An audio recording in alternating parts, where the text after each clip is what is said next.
पूर्वांचल के पारंपरिक खाने का जायका आप तक पहुंचाने के लिए दूरदर्शन किसान की टीम प्रयागराज जिले के मोजरा गांव जा पहुंची।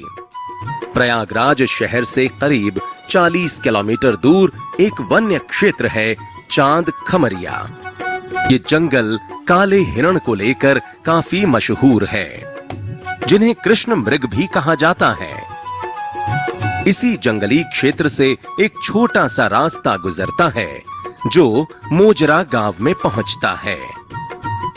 गांव में छोटे छोटे खपरेल वाले मकान हैं, जिनमें किसान परिवार रहते हैं। इनका खान पान काफी शुद्ध और प्रकृति से जुड़ा है। इनके घर की पाकशाला में महिलाओं ने खाने में चूड़ा मटर, सेव टमाटर की सब्जी, आलू बड़ी की सब्जी, मकई मसाला, कच्ची इमली की खट्टी मीठी चटनी के साथ बूंदी का सन्नाटा रायता और पनपथी रोटियां बनाई हैं। स्वाद के साथ साथ स्वास्थ्य का होना जरूरी है, जिससे हम अपने ग्रामीण क्षेत्रों में काम कर सके, मेहनत कर सके।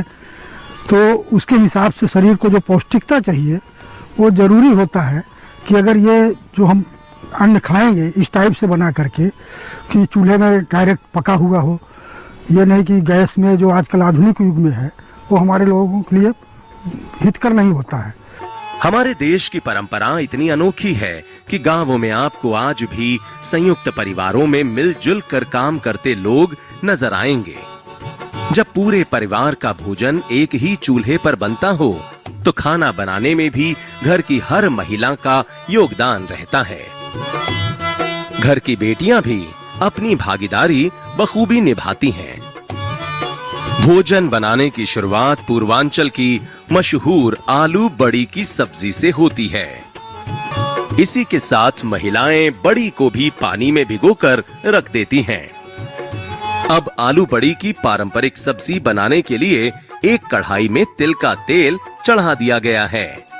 यहाँ खाने में ज्यादातर सरसों और तिल के तेल का ही उपयोग होता है। तेल गर्म होने पर सबसे पहले इस हरे धनिये की ताजा पत्तियों से सजाती हैं। इससे सब्जी का स्वाद और बढ़ जाता है।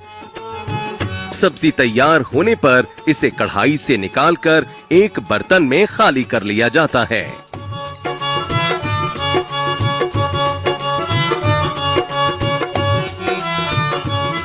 इसी के साथ महिलाएं अगला व्यंजन यानी चूड़ा मटर बनाने की तैयारी शुरू कर देती हैं।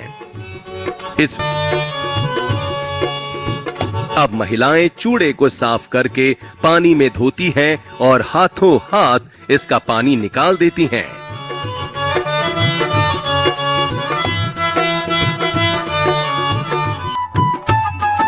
पूर्वांचल के खाने की यही तो विशेषता है कि यहाँ के व्यंजन न सिर्फ खाने में बल्कि देखने में भी काफी आकर्षक लगते हैं। हर व्यंजन ऐसा कि देखकर मुंह में पानी आ जाए। पूर्वांचल की ये महिलाएं अब स्वादिष्ट सेव टमाटर की सब्जी बनाने जा रही हैं। भारत के पूर्वांचल इलाके की एक खास सब्जी है सेव टमाटर की सब्जी। सुनने में ही इतनी स्वादिष्ट लग रही है, वो है भी स्वादिष्ट। सेव बनता है बेसन से और बेसन बनता है चने से। तो चने के कई गुण इसमें मौजूद हैं, जैसे कि इसके अंदर अमाइनो एसिड है, प्रोटीन है, इसके अंदर विटामिन्स हैं। और प्रोटीन्स हमारे लिए जरूरी होते हैं, हमारी मांसपेशियों के लिए, ऊर्जा के लिए, और साथ ही साथ ये डायबिटीज कंट्रोल भी करते हैं। जिसे मकई मसाला कहा जाता है।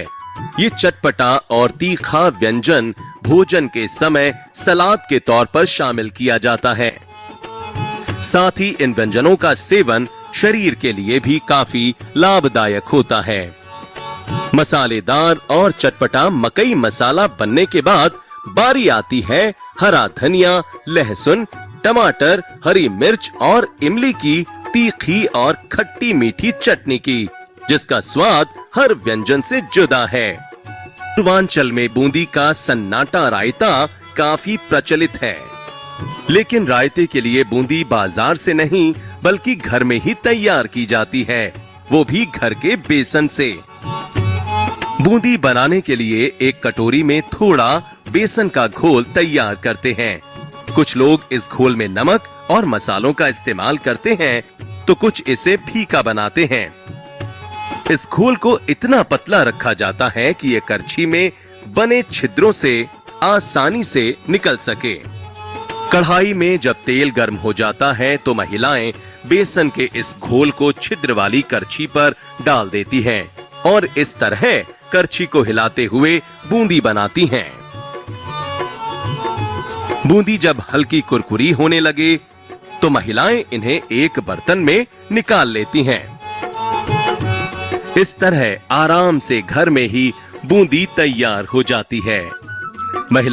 जब सारे व्यंजन बनकर तैयार हो जाते हैं तो पानी के हाथ की पनपथी रोटियां बनाई जाती हैं। यूं तो ये रोटियां गेहूं के आटे से ही बनती हैं, लेकिन इनका स्वाद थोड़ा अलग होता है।